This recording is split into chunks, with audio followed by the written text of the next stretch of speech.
Moi, je suis Hervé Mal, je suis président de l'Union nationale des comités locaux pour le logement autonome des jeunes. C'est une structure nationale qui regroupe à peu près 80 associations en France et qui ne faisons que de nous occuper de la question du logement des jeunes. Alors, je voulais intervenir par rapport à la GRL. On a beaucoup parlé des jeunes aujourd'hui. Et je veux dire que c'est indécent de ne rien faire par rapport à cette population jeune aujourd'hui qui est aux prises de l'insertion professionnelle, d'un parcours professionnel compliqué, et que la question du logement, comme on l'a dit à plusieurs reprises aujourd'hui, est indissociable de la question de la réussite de l'insertion professionnelle.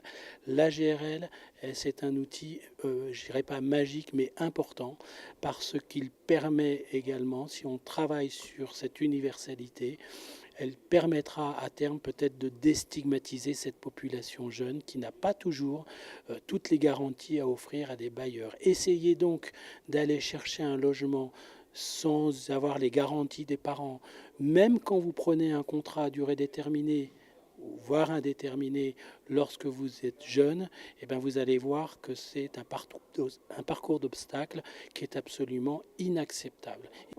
C'est un outil indispensable. Ce qui est indispensable, c'est de mettre en place des outils qui soient universels et qui permettent effectivement de ne pas stigmatiser une population plus qu'une autre. Et si aujourd'hui la GRL, je m'y suis engagé aux côtés de M. Béraud, c'est dans ce sens-là. Je sais qu'elle ne va pas résoudre tous les problèmes.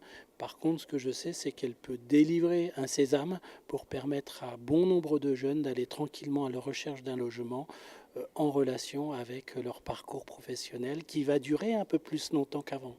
Aujourd'hui, 10 ans, c'est-à-dire il faut entre 18 et 29 ans, une dizaine d'années sur un parcours moyen pour un jeune pour arriver à trouver une stabilité professionnelle, une stabilité financière et une stabilité affective et matérielle à travers la question du logement. Donc il faut qu'on les accompagne.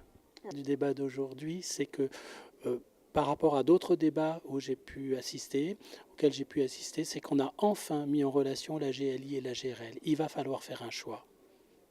On ne peut plus mettre ces deux dispositifs comme ça. Il faut, j'ai envie de dire, il faut supprimer cette GLI. Il faut rentrer à fond dans la GRL et oser jouer la garantie des risques locatifs de manière universelle.